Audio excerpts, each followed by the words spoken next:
Kas trečia moteris menopauzėje, kokius simptomus išgyvena. Jinai nesustoja verkti, o man yra blogai. Jūs padėkit, nes aš išprotėsiu. Aš nušoksiu nuo balkono, nes aš tikrai išprotėsiu. Bet čia vyksta drastiški pokyčiai su moters organizmu. Nuo visiškos apatijos ir depresijos moteris kyla euforijos būsena. Drastiškai didžiulė amplitudė žemyn viskas krenta. Prieš 20 metų menopauzė moteris ištikdavo virš 50-ųjų gyvenimo metų, tai dabar tikrai jinai keliais metais yra paankstėjusi. Kodėl menopauzė ateina taip anksti? Tai va čia yra atsakymai. Pirmą kartą girdžiu, kokiuosgi tos tyrimus reiktų pasidaryti moteriams. Jauniausia moteris turėjus čia moters hormoniniai tyrimai atspindėjo lygiai taip pat, lyg jinai būtų 50. Jinai po 2 savaičių grįžta pas savo vyrą, sako, aš noriu tavęs. Taip, menstruacijos nuo gausių ir skausmingų tampa neskausmingos, padidėja 2 dydžiais krūtinė, 50% moterų nenori vyro intimiam gyvenimui, 10-15% moterų pas mane kreipiasi užrašytos vyrų. Ir kas menopauzę paankstina, taip. Žinote, iš pradžių žiūrėjau itin skeptiškai į Scramble, bet kai susipažinau, supratau, kad tai paprasčiausias būdas investuoti į augančius prekės ženklus ar startupus Europoje. Ir aš jums paaiškinsiu, kaip tai veikia. Visų pirmiausia, užsiregistruojate L paštu per Google ar Apple paskyrą, užtrunka vos kelias minutės. Įsidedate pinigų, galite pradėti net nuo 10 eurų. Pasirinkimai įvairūs. Banko pavedimu, kortelė, Apple Pay ar Google Pay. Beje, jei investuojate 100 eurų, gaunate plus 10 eurų premiją. O trečias žingsnis - tiesiog investuoti. Kiekvieną mėnesį atsiranda naujų prekinių ženklų. Rizika išskaidoma automatiškai. Yra 2 variantai. A grupė. Jinai yra stabilesnė. 12,4% metinių palūkanų. O B grupė daugiau rizikos, bet iki 25% grąžos. Na ir paskutinis žingsnis tai tiesiog čilinat ir uždirbat. Scramble net investuoja kartu su mumis, kas man pasirodė užtikrintai. Užtenka kartą per mėnesį pasitikrinti ir leisti pinigams dirbti. Tai jeigu nori išbandyti, registruokis per mano nuorodą, kurią palikau aprašymą. Štai nersime dabar į moterų pasaulį. Labą dieną, Lina. Labą dieną. Aš įsivaizduoju, kad šitai laida bus ypatingai įdomi moteriams, bet ne ką mažiau svarbi vyrams. Nes aš manau, kad vyrai gyvenantys su savo partneriam turėtų žinoti apie šį dalyką, bet daugelis vyrų kažkaip tai praleidžia pro ausis. Galiu užklausti visko apie perimenopauzę, menopauzę ir šiek tiek paliesim šiaip visą gyvenimo būdą susijusi su šita moterų tokiu etapu gyvenime. Bet mano klausimas gali nuskambėti kiek gal keistai arba kvailai, bet ar yra panašus vyrų gyvenime etapas, kuomet jie pajaustų tą patį, ką moteris jaučia per menopauzę? Galit suprasti tik tai dalinai. Moteris turi tikrai pakankamai stipriai išreikštas nuotaikų kaitas, savęs neatpažinimą, nenorėjimą, džiaugtis gyvenimu. Vyrai turi, bet ženkliai prislopintus visus šitus simptomus ir daug mažiau išreikštus. Tai vyram tikrai sunku suprasti moteris, nes iš tiesų jie to taip stipriai nepatiria kaip moteris. O jūs galite tada, žinot, tai būtiškai papasakot, kas yra menopauzė, tiem, kurie galbūt dar negirdėjo šito termino, gal tokių žmonių yra, o gal ir girdėjo, bet nelabai žino, apie ką mes čia kalbam ir apie ką kalbėsim šio laidoje. Kas yra iš tikrųjų tai būtiškai menopauzė? Menopauzė tai iš tikrųjų yra tokia moters būklė, kai pasibaigia menstruacinis ciklas, nes moteris yra produktyvaus amžiaus, tai ta, kuri gali turėti vaikučių, kuri gali gimdyti, turi menstruacinį ciklą. Na, o tos moteris, kurios jau nebeturi mėnesinių arba mėnesinės pradeda darytis nereguliarios, tai dažniausiai būna ties 50 gyvenimo metais ateina menopauzė. Ta būklė, apie kurią daug kas žino, bet iš tikrųjų nesupranta, kas tai yra ir pačios moterys jos iki galo nesuvokia, kas tai yra, kol jom pačiom neištinka ta menopauzė. Tai menopauzė yra hormoniniai pokyčiai, moteriško hormono lygio sumažėjimas ir mėnesinių išnykimas. Čia toks kaip vienas iš rodiklių jau menopauzės. O jeigu grįžtume prie perimenopauzės, kokie būtų pirmieji tokie top 3 signalai, kur moteris galėtų jau pastebėti, kad atsirado perimenopauzė ir, pavyzdžiui, nepainioti su stresu kokiu ar tenai nuovargiu? Perimenopauzė yra būdingos nereguliarios mėnesinės. Tarkim, šiaip sveika moteris turėtų turėti reguliarų menstruacinį ciklą 1 kartą per mėnesį. Ciklas darosi nereguliarus, karščio bangos ir tikriausiai nuotaikų kaitos. Bet kartais yra maišomi visi šitie nusiskundimai, nes, pavyzdžiui, vitamino D trūkumas irgi gali imituoti menopauzės simptomus. arba geležies stoka, apatija, neturėjimas jėgų. Tai visuomet raginu eiti pas specialistus moteris, kad pačiom nekelti menopauzės simptomų ir diagnozių, o išsitirti, kas iš tikrųjų yra, nes kartais tie simptomai yra maskuojami. O jūs sakėt nereguliarios mėnesinės. Koks čia tas turi būti sutrikusių mėnesinių ciklas, trukmė ar laikotarpis? Kažkaip galima pamatuoti, ar jau jeigu tik tai šiek tiek sutriko ir viskas, jau čia ženklas, kad prasideda? Ne, visiškai ne. Menopauzės mes negalime vien tik tai matuoti menstruaciniu ciklu. Šiaip dažniausiai turbūt pirmieji tie tokie požymiai atsiranda moteriam ties 40 gyvenimo metais. Moteriam 20 metų menopauzės diagnozė būtų kazuistika. Nors turbūt jauniausia moteris turėjus čia vėlgi yra ne menopauzė, yra kitoks terminas, yra priešlaikinis kiaušidžių išsekimas. 28 metų, kai moters hormoniniai tyrimai atspindėjo lygiai taip pat, lyg jinai būtų 50 gyvenimo metų. Oho. Man akivaizdžiausias rodiklis turbūt toksai objektyviausias, tai yra hormoniniai tyrimai, nes moteris gali pasakoti vienus nusiskundimus, o tai, ką man rodo hormoniniai tyrimai, iš tikrųjų yra tik tai keli hormoniniai tyrimai, 3, 1, 2, 3 ir aš galiu pasakyti, kokioje stadijoje yra moteris. Tai atsakant į jūsų klausimą, jaunoms merginoms dažniausiai tai yra kitos priežastys, tai yra nervinė anoreksija, nervinė bulimija, įvairūs svorio pokyčiai, fizinio aktyvumo, tarkim, labai didelis ar ne krūvis, kažkokie stresiniai išgyvenimai, bet tai nėra menopauzė. Menopauzė vis tiek tai yra susijusi su amžiniais pakitimais. Ir tokiom jaunom moterim mes, tikriausiai aš tokios jaunos nesu moters turėjus, kurie būtų menopauzės simptomai. Beje, ką jūs darėte iki šiol, jog nepaspaudėte mygtuko prenumeruoti? Turbūt vis praleidžiate mano laidas, tad būtinai padarykite jau tai dabar. Ir tie, kurie nenorite matyti tokių intarpų kaip šis, galite tapti nariais paspaudę mygtuką Join. Ir vos už kelis eurus matykite turinį net savaitę anksčiau, be jokių reklamų. Bet jūs paminėjot, kad prasideda ties 40-mečio, ne? Tai aš, kol rašiausi laidai, tai ten buvo dažniausiai minima 45-55 metai. Bet vėlgi girdžiu tokius dalykus, jog anksčiau dabar kažkaip prasideda menopauzė pas moteris. Gal galit papasakot, kaip per laikus keitėsi per paskutinius 30-50 metų? Ar čia yra mitas, ar visgi paankstėjo menopauzė dėl kažkokių tam tikrų priežasčių? Ir kad gali, pavyzdžiui, atsirasti menopauzė ir 35 metų. Arba bent jau kažkokie pirmi simptomai. Nes daugelis merginų turbūt išgirdusios, kad tik bus 45 ar 55, tuos simptomus pajaučia 35 ir galvoja, čia tikrai nebus, man dar 20 metų, aš čia dar rami. Jūs, Artūrai, žinot, už kai kurias moteris daugiau, tai ką pasakojat. Nes iš tikrųjų moteris kartais pačios nesuvokia, kad joms yra perimenopauzė, nes jinai ankstėja, jeigu moterim anksčiau pirmieji menopauzės simptomai galėjo atsirasti ties 48 gyvenimo metais, tai dabar tikrai 38, 40 gyvenimo metų yra ta riba, kai tikrai moteris skundžiasi ir man jau nebekelia nuostabos.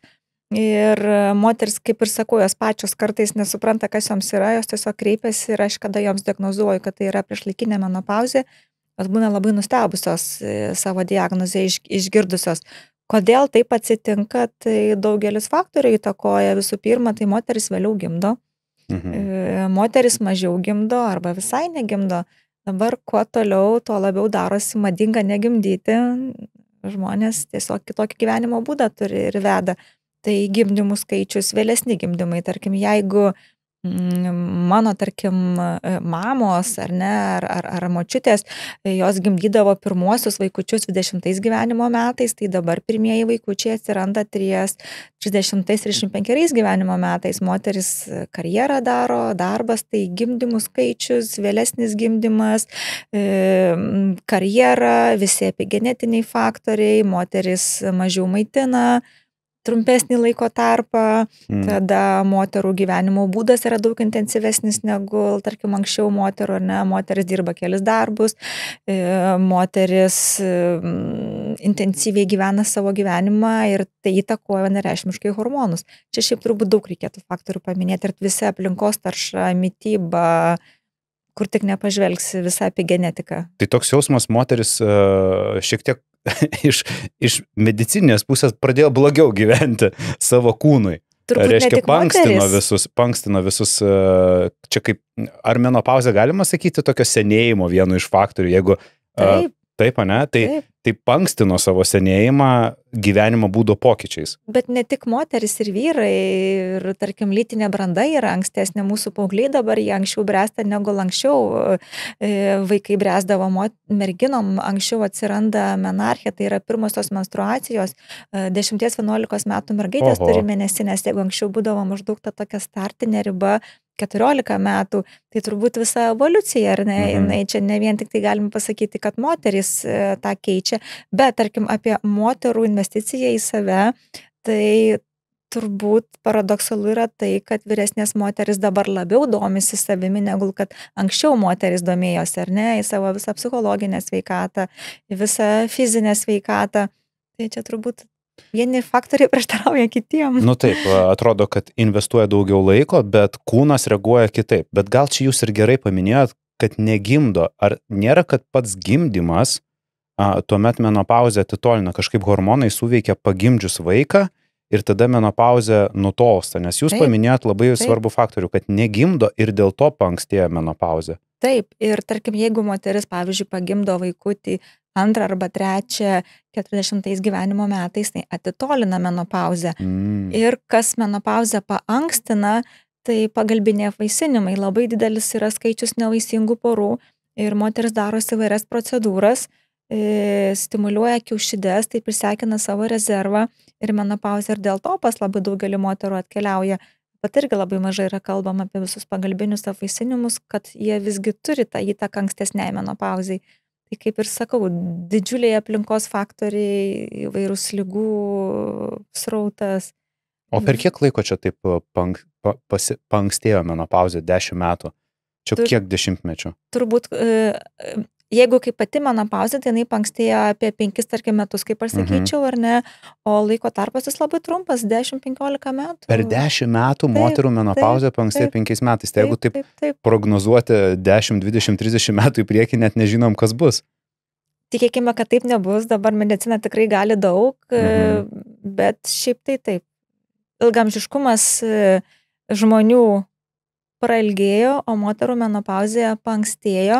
Ir su paankstėjusią menopauzę visa simptomatika, jinai moterim tęsiasi ilgiau, ar ne? Tarkim, jeigu anksčiau moterim menopauzė trukdavo metus keletą, dabar moteris kenčia nuo menopauzės ir 5 metus, ir 6 metus. Tai gerai, kad yra gydymas, kuris yra efektyvus ir duoda teigiamus rezultatus, nes šiaip tos moteris, kurios nesigydo, jos tikrai labai išgyvena didelius psichologinius turbūt patyrimus ir...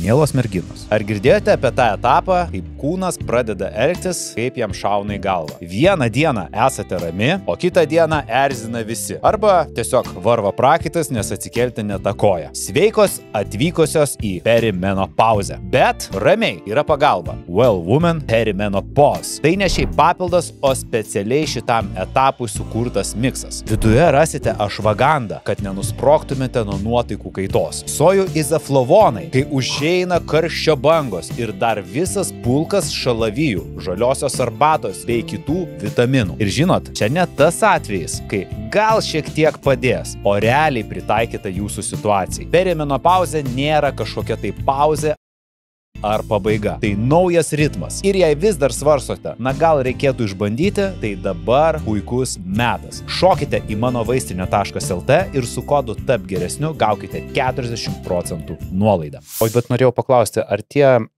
simptomai su menopauzė, taip kaip žinot, kaip akmuo iš dangaus užkrenta ir tada moteris iš karto viską pradeda jausti, ar jie taip periodiškai kabinasi, žinot, po truputį. Ir po truputį pradeda, kaip sakant, sodinti moterį prie žemės. Ar taip iš karto viskas užpuola? Skirtingai, kiekviena moteris yra individuali asmenybė ir tikrai negalima pasakyti, kad dabar bus taip ir taip, bet šiaip dažniausiai tai labai moteris kantrios jos, ar ne, ir tos simptomus jaučia ir tada jau kai jau tikrai pasidaro blogai, tai turbūt ta tokia riba, kai jau moteris labai blogai miega, neišsilsi, tai gal yra mėnesis arba 2.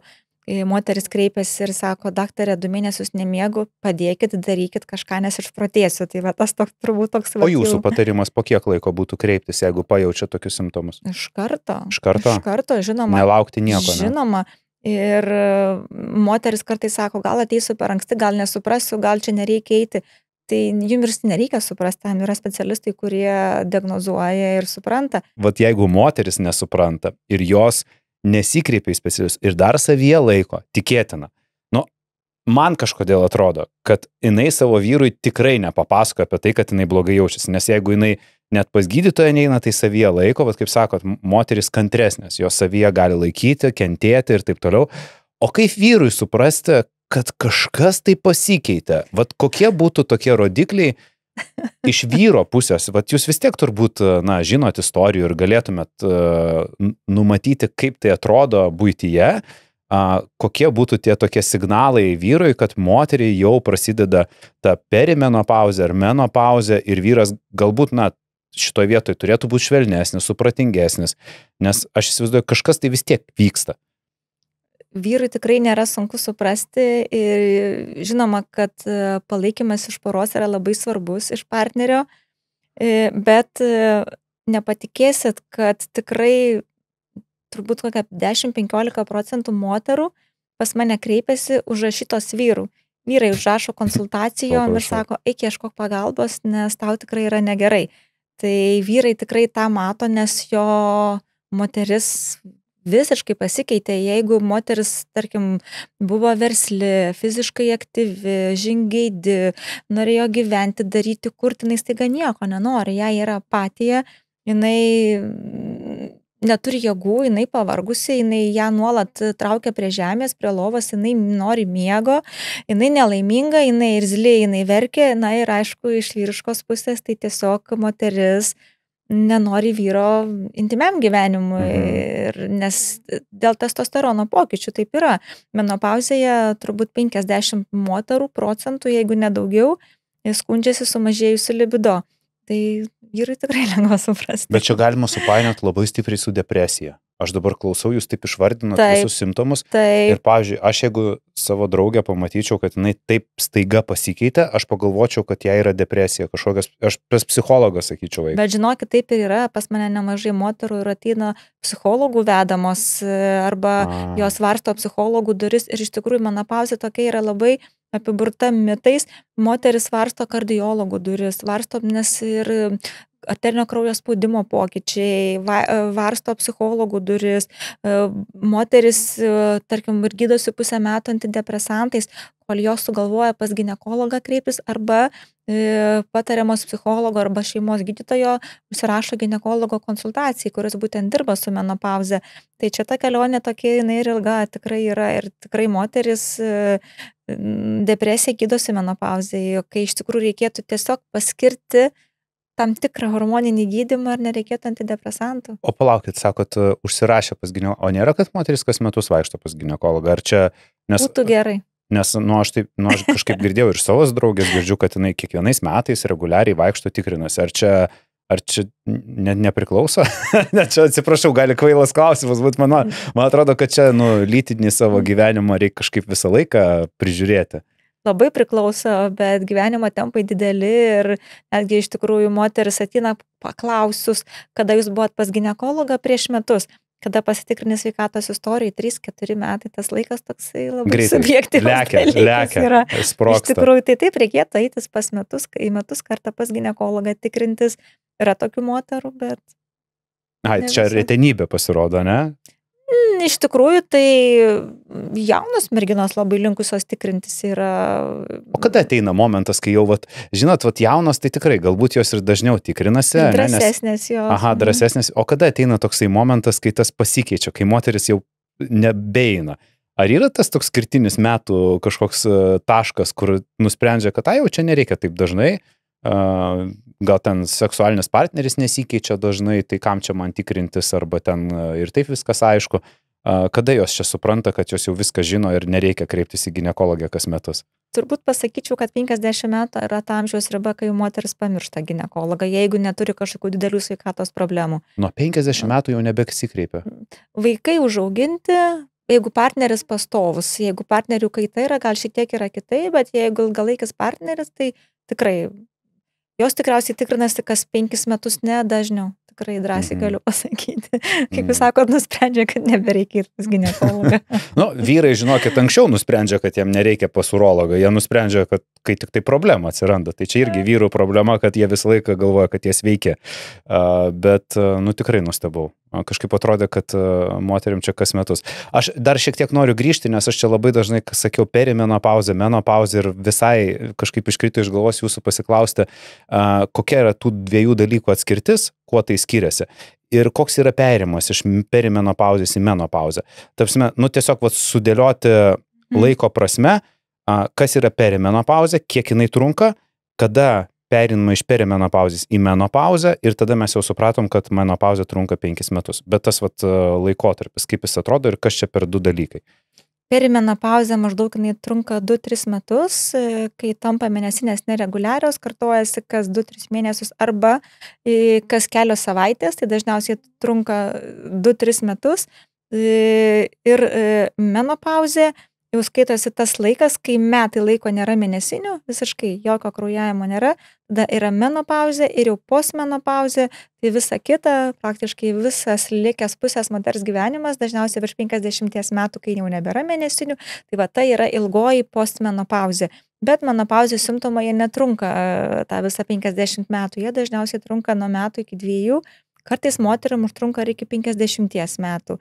Čia toks standartas yra. Aš dar, žinot, skaičiau su menopauze, kad yra kažkoks poveikis smegenim ir kad moterim labai stipriai paveikia smegenis būtent pati menopauzė, kažkas įvyksta smegenų chemijoje. Ar jūs čia galėtumėt kažką taip patikslinti ir papasakoti su šitų dalykų? Tai veikia į serotonino ir dopamino gamybą. Tai yra hormonai, kurie yra laimės hormonai ir jų sintezė. Lietuviškai žodžiais tariant, gamyba sumažėja ir tai yra susijęs su to pačio estrogeno vėlgi sumažėjusią gamybą. Automatiškai moteris labiau jaučia depresinę nuotaiką, liūdnesnės mintis, todėl vyresniam amžiui yra rekomenduojama fizinis aktyvumas, kad gauti iš kažkur endorfinų, kad kažkaip tą laimės kažkokį pojūtį gauti. Bet iš tikrųjų tai taip, tai yra tiesiogiai susiję su laimės hormonų sumažėjimu. Tai tiesiog paprasti dalykai mažiau gali džiuginti moterį, jeigu... Taip ir yra, jos jaučiasi apatiškos, jų nedžiugina kelionės, jų nedžiugina nauji pirkiniai, jų nedžiugina tai, kas anksčiau džiugino, jos tiesiog viską labai žvelgia ramiai ir apatiškai. O žinot, o galima atitolinti menopauzę, jeigu, pavyzdžiui, nepagimdėjai to vaiko iki 35 metų, bet viską darai, kaip iš knygos parašyta. Įmanoma atitolinti, ar visgi tai yra jau genetinis dalykas, kur ir dar jeigu negimdėjai, tai tuo labiau vis tiek neišvengs ir jinai bus. Žinoma, kad menopauzė yra užprogramuota genetiškai, nes visada klausėme konsultacijų metu, kada jūsų mamai buvo menopauzė.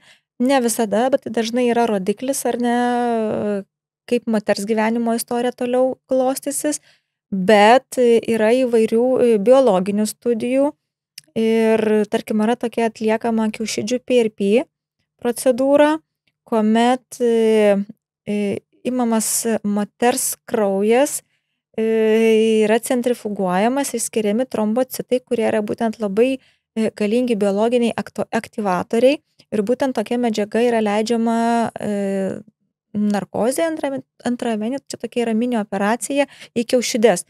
Tai skatina naujų folikulų susidarimą.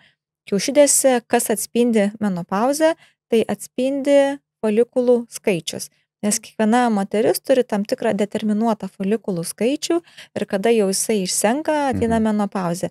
Tai yra studijų, tačiau nepakanka mokslinių duomenų, bet iš tikrųjų moteris tą labai darosi, būtent kiaušidžių PRP, kiaušidžių atjauninimą. Tai tokia labai biologiškai aktyvi Bet medžiaga. rezultatų jau yra kažkokių. Yra rezultatų ir vaisingumo rezultatų yra ir, tarkim, hormoniniuose tyrimuose, kas aš visuomet kalbu, kad akivaizdžiausias rodiklis tai yra hormoniniai tyrimai.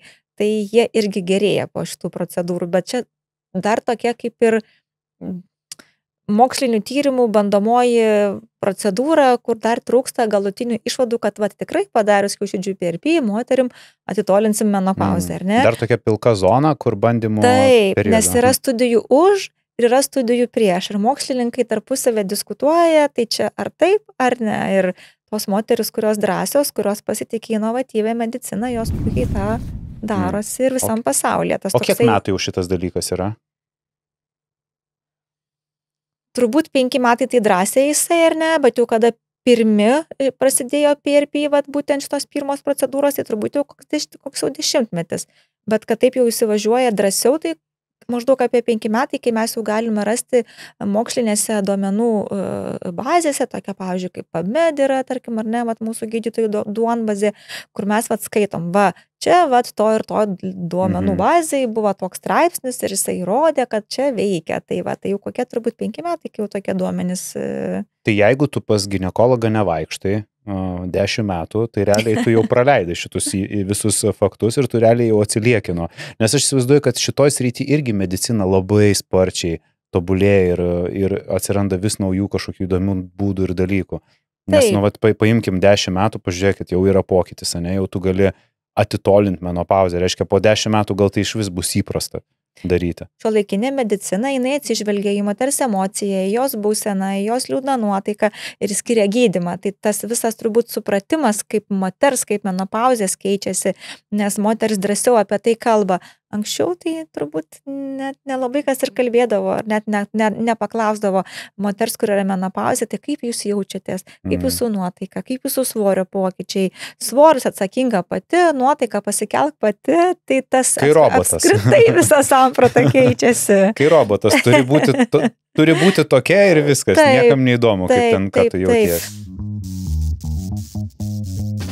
Šildymas dar neįjungtas, o namie jau šaltukas. Ne problema, padarykime 22 laipsnius dar kol važiuojame namo. O tai galite padaryti su norvegišku Mill Gentle Air alyvos pripildytų 2000 vatų radiatoriumi su Wi-Fi moduliu. Per telefoną įjungi iš anksto, nustatai temperatūrą, atvyksti į jaukų kambarį ir viskas. Dizainas skandinaviškas ir minimalus, todėl nebadys akių ir net taps subtiliu akcentu, kaip pas mus studijoje. Na, kadangi jis nepučia karšto oro, sausina mažiau nei senosios vėjapūtės. Išmanus valdymas padeda taupyti elektrą, o pasiekęs norimą temperatūrą, jis be reikalo neišlaidaus. Tiesiog truputėlį palaikys temperatūrą. O specialią technologiją kambarių sušildo greičiau nei tradiciniai šildytuvai. Beje, tai yra norvegiška kokybė, todėl gausite 5 metų garantiją. Jei nori šilumos be triukšmo ir be griozdo savo kambario kampe, Mill Gentle Air. Šilta tada, kada tau reikia. O jūs užsiminėt kelis kartus apie tyrimus, kad jūs padarytumėte tyrimus. Jūs galite vardinti 3-4, nežinau kiek tų tyrimų yra. Kokiuosgi tos tyrimus reiktų pasidaryti moteriams, jog suprasti, ar tai yra menopauzė, ar ne menopauzė. O gal tiesiog, ne ta koja šiandien atsikėliau kokį mėnesiuką, tiesiog prastai su nuotaika. Tikrai, nuotaika prastai, čia ne menopauzė. O gal visgi, kokie tie tyrimai? Hormoniniai tyrimai toms moteriams, kurios turi menstruacijas, ar ne, tai darosi per menstruacijas. Irgi toks juokingas, aišku, čia normalu, kad moteris nesupranta, bet kada aš pasakoju, sakau, kad jums reikia atlikti hormoninius tyrimus iš kraujo.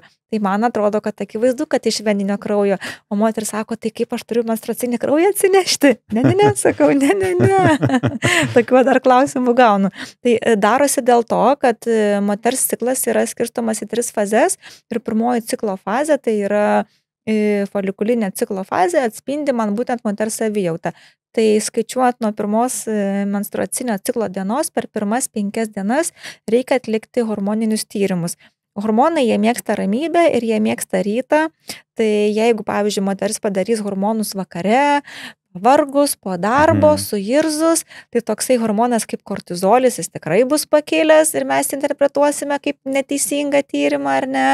Tai arba, pavyzdžiui, tarkim, jeigu moteris darys tokį HOMA indeksą, kurio sudėtyje reikalingas gliukozės tyrimas ir jinai, pavyzdžiui, bus nieko nevalgius. Aš nieko nevalgiau kaip taisyklė, bet išgėriau kavos su pienu, bet aš nieko nevalgiau. Tai pienas irgi turi gliukozės, laktozės. Tai akivaizdu, kad jisai bus pakitęs. Tai dėl to ir sakau, kad geriau išgirsti rekomendacijas iš gydytojo. Tai hormonai darosi ryte iki 10 valandos, nevalgius, be sporto ir be lytinių santykių, nes lytiniai santykiai irgi yra sportas ir nerekomenduojama irgi kramtyti kramtomos gumos, nes skrandžio sultys išskiria vėlgi... Tik vanduo. Tik vanduo. Tik vanduo. Tai nuo 1 iki 5 mėnesinių dienos, o jeigu tos moteris, kurios neturi mėnesinių, tada darosi bet kurią dieną, tik tai tas pats galioja ryte iki 10 nevalgius be lytinių santykių. Ir kokie pagrindiniai hormoniniai tyrimai, tai yra estrogenas, mūsų terminologijoje 2 rašomas, tai jis pagrindinis turbūt yra hormoninis tyrimas, tada kiaušidžių rezervą atspindintis yra AMH tyrimas ir tada dar 2 parametrai kiaušidžių LH, FSH. Ir dar aš labai mėgstu atlikti progesterono tyrimą, pasižiūrėti, koks santykis yra su estrogenu. Čia tokia bazė, pagrindiniai tyrimai. Aišku, tai visi hormoniniai tyrimai. Labai siaura bazė, bet aš aišku visuomet prašau daugiau tų tyrimų pasidaryti, kurie man leidžia daugiau interpretuoti, skirti tokį turbūt inovatyvesnį gydymą, kaip kortizolis, kaip antinkščių hormonai, kaip testosteronas, nes man, tarkim, labai sunku įvertinti moters libido funkciją, kai aš neturiu testosterono, ar ne, nes tai yra vyriškasis hormonas. Jeigu jo yra mažas kiekis, tai yra skiriamas atitinkamas gydymas. Ir aišku, labai svarbu yra mikroelementai, nes kartais mikroelementų trūkumas imituoja menopauzę, kai iš tikrųjų jos nėra. Tai pokalbio pradžioje minėjau vitaminas D, nes jeigu yra vitamino D trūkumas, tai yra tas pats simptomas karščio bangos, moteris nemiega naktį, jos prakaituoja, keičia patalynę, eina atskirai miegoti nuo vyro, nes jom labai karšta. Tai labai dažnai vitamino D trūkumas yra. Arba lygiai tas pats geležies trūkumas irgi apatija, neturėjimas jėgų, nuovargis visą laiką, jos jaučiasi pavargusios ir pavargusios. Raumenų skausmai, magnio tyrimas, visi mikroelementai, žodžiu, širdies permušimai, kalis natris, tai hormoniniai plus mikroelementai. Žinokit, lygiai tą patį prieš 2 metus patyriau. Lygiai tą patį. Darausi hemoglobiną. Norma. Po to sakau, reikia feritiną pasidėti. Niekada nedaręs. Pasidarau feritiną, dugnas, visiškas. Tai va. Pragėriau, po 2 mėnesių atrodo gyvenimas kitas. Akis prašviesėjo. Taip, jautiesi visiškai kitaip. Ta prasme, toks didelis pokytis. Dėl vieno tik tai feritino. Taip, ir lygiai taip pat dėl feritino, dėl geležies trūkumo moteriam ir menstruacinis ciklas stringa. Ir kuomet moteris turi normalų geležies kiekį, feritino kiekį, menstruacijos nuo gausių ir skausmingų tampa neskausmingos. Labai iš tikrųjų efektyvus įrankis yra taip, tikrai taip. Ne viena moteris tom, kurios turi mažą geležies kiekį, skundžiasi, kad yra gausios menstruacijos skausmingos su krešuliais, menopauzė ypatingai, tas labai yra būdinga, gausus menstruacinis kraujavimas ir susitvarkius geležį, ciklas grįžta į normą. Jeigu jaučiat kažką, tai žinot, kur kreiptis. Į Liną, jūs, šiaip mes dar paliesime, bet aš skaičiausi apie kliniką, kur jūs dirbat, BioFirst, ir jūs tenai labai daug darot visokių inovatyvių dalykų. Ir jūs apie tai drąsiai labai kalbat, tai mes irgi apie juos pakalbėsim, bet kol kas dar likime prie jūsų paminėto vieno tokio dalyko, kur jūs pasakėte, kūno pokyčiai. Ir kad anksčiau moteris keitėsi tenai, ar svorio priaugdo, ar ką, čia jau jų problemos. Tai aš girdžiu kartais istorijų, kad moteris, kai yra vyresnės ir tikėtina būna menopauzė, jos sako tokią frazę, aš tik pauostau šokoladą ir man svoris auga. Kodėl taip nutinka? Arba geria vandenį. Taip, geriu vandenį, nieko nevalgau, o svoris auga. Faktas ir ne mitas, kad menopauzė sulėtėja medžiagų apykaita. Tai tikrai taip ir moterims reikia daugiau disciplinos, prisižiūrėti save. Ir iš tikrųjų sportuojančios moteris, tos, kurios gyvena tikrai fiziškai ar ne fizinį aktyvų gyvenimą, svorio priauga kelis kilogramus, bet nedrastiškai 10 kilogramų. Dėl sulėtėjusios medžiagų apykaitos. Tai bet kiek jinai sulėtėja? Ar čia yra toks didelis procentas, kad ten akivaizdžiai taip sulėtėja? Ar čia yra 10-20%, kurios galima kontroliuoti? Tai iš tikrųjų akivaizdžiai sulėtėja ir aišku, kad turbūt dar tas prisideda, kad moteris jaučiasi yra apatiška ir nieko nenori, bet sulėtėjusi medžiagų apykaita, ką jinai daro, tai dažniausiai yra abdominalinis nutukimas, ar ne, tarkim, Pilvo srityje. riebalai kaupiasi pilvo srityje, tai čia yra standartas. Tarkim, tos moteris, kurios turėjo, kaip taisyklė, turėjo gražų liemenį, niekada nebuvo problemų, talija buvo graži ir kaupėsi riebalai ant pilvo. Tai dėl sulėtėjusios medžiagų apykaitos. Tikrai taip, tai visoms moterims menopauzėje, perimenopauzėje tikrai reikėtų didinti fizinį krūvį, tarkim, raumeninė masė lygiai taip pat mažėja, kai reikėtų ir kretininą gerti, ar ne, tam, kad atstatyti raumeninę masę.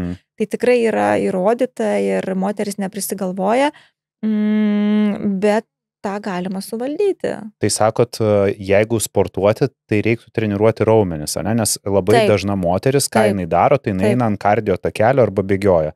Ne. Tai dar savo blogiau daro. Tikrai taip. Reikalinga tiek baltyminė dieta, tiek reikalinga raumeninė masė stiprinti ir ką rekomenduoju, tai bent jau kažkurį tai laiką dirbti su treneriu, kuris pamokytų, kaip tą daryti, nes raumeninė masė drastiškai mažėja ir jeigu moteris ar bėgioja, tarkim, ar ne, ar kažkokius daro kardio pratimus vien tik tai jinai mažai savo padeda. Kada būtų ne per vėlu pradėti sportuoti, kad menopauzės metu.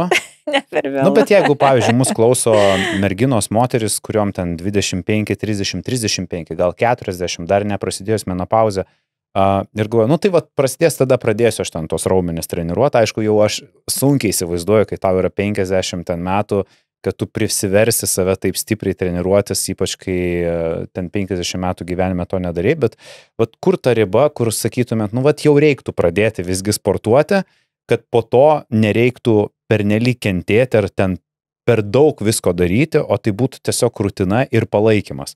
Ir tada menopauzės tas poveikis liemeniui, svoriui neįvyks. Ar yra kažkoks atskaitos taškas? Aš suprantu, kad geriausia visą gyvenimą, bet gal visgi?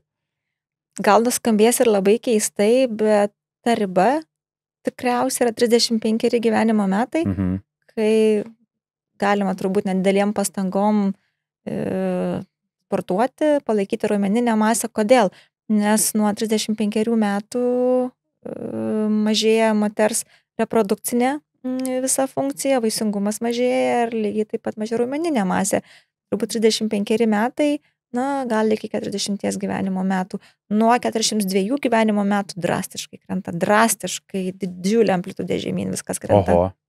Ta prasme, taip akivaizdžiai. Akivaizdžiai, taip. Jeigu ta 5 metų riba nuo 35 iki 40 gyvenimo metų dar, tarkim, tokia, sakyčiau, jinai maždaug plato būsena yra, tai virš 42 metų drastiškai žemyn. Tai jeigu moteris, tarkim, žinot, kai sako, ainai tai valgo viską, ką nori ir jai vis tiek niekas neina į kūną.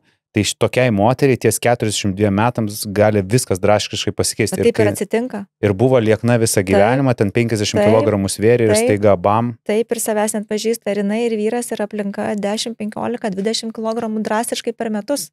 Wow. Per metus jos priauga po 10, po 15 kg. Bet tai kas atsiranda apetitas, nes vis tiek tai yra iš maisto kalorijos. Žinoma, kad taip. Tai sulėtėjusi medžiagų apykaita, tą, ką moteris valgydavo anksčiau, tai dabar nebegali valgyti, nes viskas dedasi, ar ne, kūno riebaluose.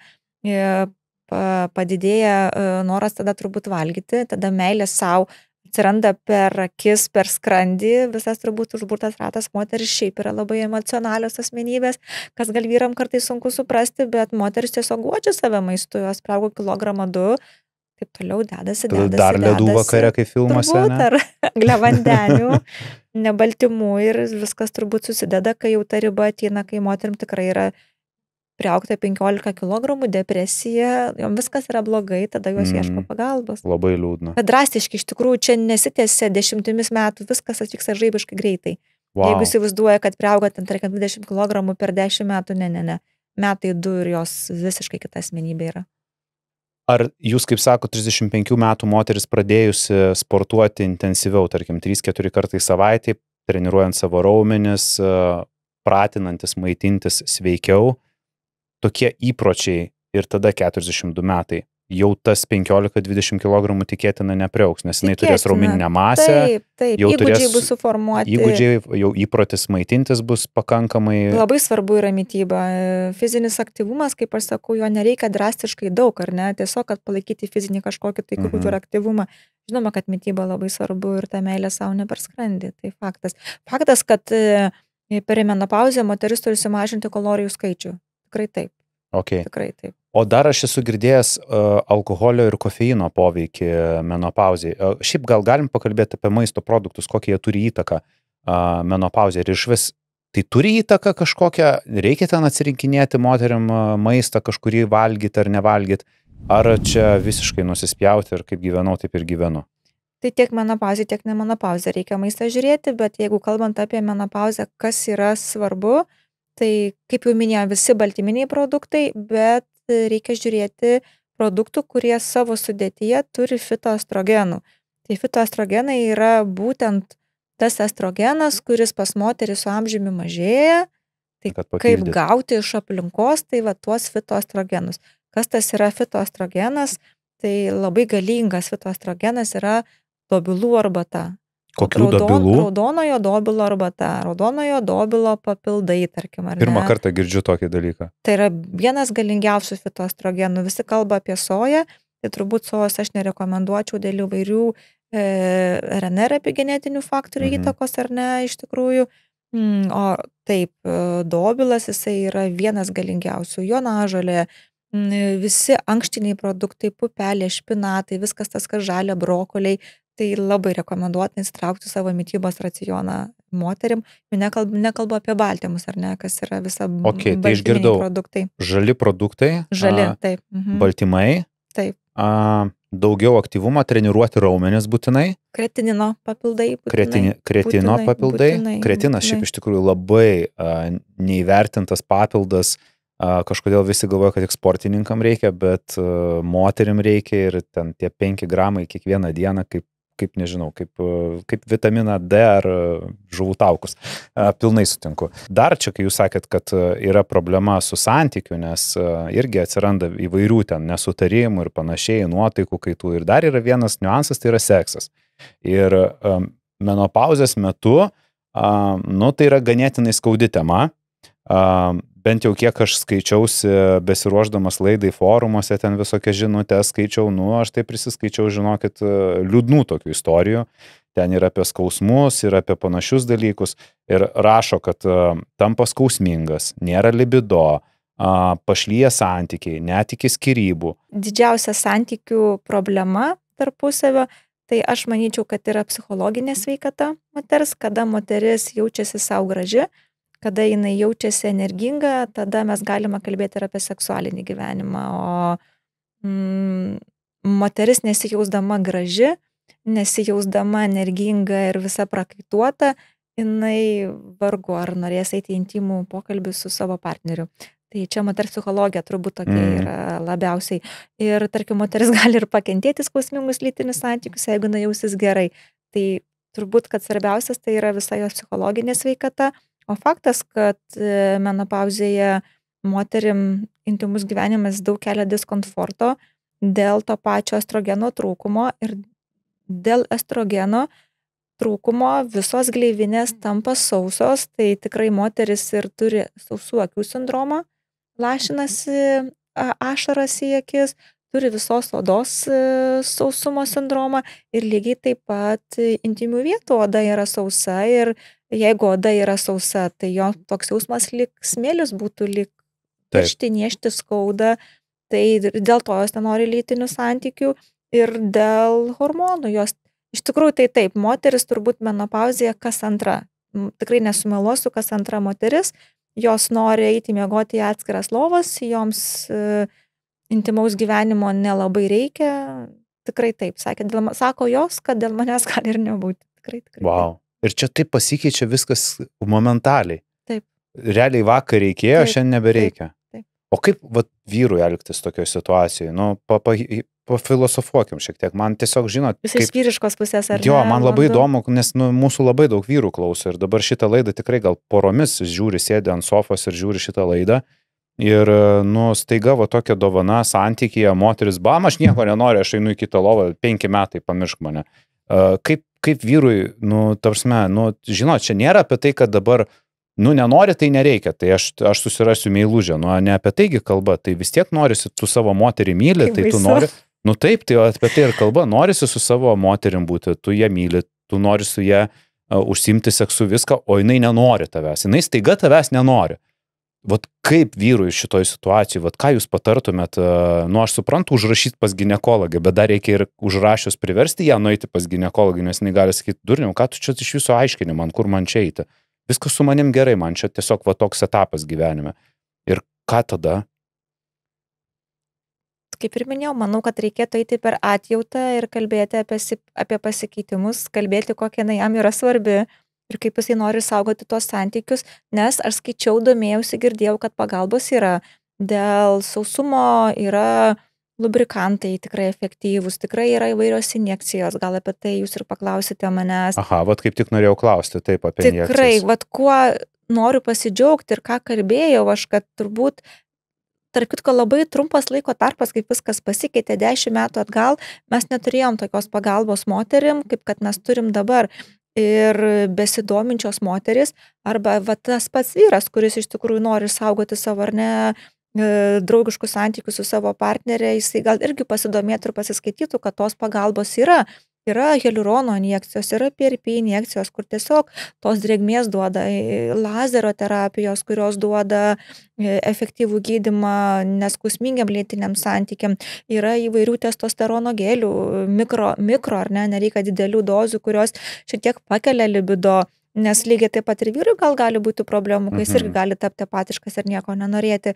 Tai kalbant apie apskritai tarpusavio poros santykius, tai supratimas, kalbėjimas ir dar kartą kalbėjimas tikriausiai, nes tos pagalbos yra, domėtis, kokios tos pagalbos yra. Jeigu vengia sekso dėl skausmo, tai sakėt, yra tos ginekologinės injekcijos, o kaip dažnai jas reikia daryti ir kuriam laiku jos padeda? Injekcijų yra visokių, bet jeigu kalbant bendrai, turbūt praėjus kursą, tai 1 metams po metų reikia kartoti. Ilgiau jos jau nebeveikia. Tai realiai, jeigu menopauzė trunka nuo metų iki 5, tai čia gali būti, kad kelios injekcijos ir tas seksas bus laimingas ir neskausmingas ir viskas bus tvarkoj. Ar injekcijos, ar tarkim kombinacija su lazerio terapija, ar su injekcijom, ir su tam tikrų gydymu, ar ne. Tai taip, tik tai, kai jūs paklausėte, kad kada moteris nusprendžia, kad tom ginekologo nebereikia, ir kai aš minėjau, kad virš 50 gyvenimo metų moteris mažiau varsto ginekologų duris, tai tikriausiai turėtų būti priešingai, ar ne, nes jos daugiau simptomų, daugiau nusiskundimų turi ir tas gydymas yra dažnesnis dėl skausmingų lytinių santykių, dėl karščio bangų, dėl kaulų mineralinių tankio mažėjimo, ko nereikia pamiršti menopauzėje, bet gaunasi priešingai. Tai... Aš girdėjau, kad menopauzės metu mažėja kaulų tankis ir dar labiau padidėjo osteoporozės ir lūžių rizika. Nes šiaip moteris, sporte ir mytyboje vyrams yra pranašiau su šitų dalykų, nes vyrai nuo pat jaunų metų dirba fiziškai daugiau, ar sportuoja sporto salėje su svoriais, ką mes ir kalbėjom, kad moteris labiau renkasi tada kardio ir panašiai, bet kaulų tankį didina būtent darbas su fiziniu krūviu, su raumenynu. Ir šitoj vietoj moterim labai svarbu suprasti, kad ne tik tai dėl raumenų, bet ir dėl kaulų tankio, o menopauzė dar labiau retina. Ir jeigu jinai negydoma, tai aš kaip suprantu, tada ta rizika dar labiau didėja. Ir tada kaip yra po 50 metų, ant kiek ta rizika didelė? Čia ta prasme, jeigu moteris, kuri prisižiūrėjęs ir gydysis, jinai nukris ant ledo, tikėtinai jinai tik tai susitrenks, o ta, kuri jinai susilaužys. Ir vėlgi genetika predisponuojantis faktorius yra, ar ne, nes ne visos moteris krenta ir lūžta, bet menopauzė tikrai padidėjo osteoporozės rizika ir padidėjo kaulų lūžių rizika. Tai yra atliekamas profilaktinis tyrimas, kaulų mineralinio tankio ištyrimas, toksai DEXA tyrimas yra, kuris parodo tą riziką. Aš dar, žinot, šiek tiek liekant prie sekso ir santykio, visgi noriu jūsų kaip gydytojas paklausti, nes, turitgi ir savo tarpę moterų draugių ir patirties ir, kaip sakot, girdėjot apie tos skyrybų atvejus. Kodėl mes irgi turėjom čia pokalbį su skyrybų teisininkė, kad po 50 ir internete skaičiau, tik skaičių neišsitraukiau apie skyrybas, kad menopauzės metu padaugėja skyrybų inicijuotų būtent moterų. Jos taiga nori pakeisti savo gyvenimą, taiga viskas pasikeičia, bet tai būna taip greitai. Drastiškai. Kur atrodo 30 metų gyveno vyras su savo moterim ir staiga jinai drastiškai pasikeičia, jai reikia skyrybų, jinai išeina, viskas kitaip ir o kaip šitam pasiruošti? Įmanoma čia kažkaip tai šitą vietą, ar čia jeigu moteris nelinkus gydytis, tvarkyti menopauzės, šitų dalykų tiesiog neina išvengti. Tarsime, tie tokie drastiški pokyčiai jie yra neišvengiami. Aš turbūt sieju tai su tomis moterimis, kurios menopauzėje išgyvena drastiškus pasikeitimus, ar ne? Tos moteris, kurios puola į labai didelę duobę, į psichologinę duobę, į, tarkim, svorio pokyčius, ar ne, kurios gal visą gyvenimą buvo nelinkusios rūpinti savim, dalinti save kitiem, ir staiga atėjo menopauzė ir jos sugriūna, bet jos taip drastiškai sugriūna. Mes iš tikrųjų tikriausiai neišėjo iš pokalbio, kokie tie nusiskundimai menopauzės metu ir ar ne, tarkim, aš susipažįstu su moterim pirmą kartą ir ką jinai man sako. Tai turbūt tokios moters nepamačius sunku suprasti, kas tai yra menopauzė ir kiek tai yra tikrai baisus dalykas, tie, kas nematė. Tarkim, tokią situaciją įsivaizduokit, kad aš matau moterį pirmą kartą, jinai pas mane ateina į kabineto duris, tikriausiai ieško pagalbos ir jau atėjus, jinai tikis tos pagalbos, jinai pasisveikina labą dieną ir jinai verkia, jinai nesustoja verkti. Aš matau ją pirmą kartą ir klausiu, kuo aš jums galiu padėti, o jinai nesustoja, jos ašaros bėga kaip pupos. Tada jinai bando rinkti žodžius ir sako, man yra blogai, jūs padėkit, nes aš išprotėsiu, aš nušoksiu nuo balkono, nes aš tikrai išprotėsiu. Tai yra labai sudėtinga situacija, tikrai, kalbu, eina šiurpas kūnų, nes moteris, jom nėra prasmės gyventi. Tai aš turbūt sieju skyrybų atveju su šito moterim, kurios tokius turi didelius patyriminius procesus, o tokių moterų tikrai yra daugiau negu 30%. Tai paimkim, kas trečia moteris menopauzėje tokius simptomus išgyvena. Tik tai aš džiaugiuosi, kad apie tai yra kalbama, kad tai yra menopauzės draugijos, yra menopauzės būreliai, yra įvairūs retrytai menopauzėje skirti moterim. Kaip pasako, tai skamba tikrai šiurpinančiai iš to žmogaus perspektyvos, iš moters perspektyvos, kai tai tampa jau našta. Taip. Bet man įdomu, o kiek laiko jinai toj naštoj buvo, kol pas jūs atėjo ir pravėrė duris verkdama?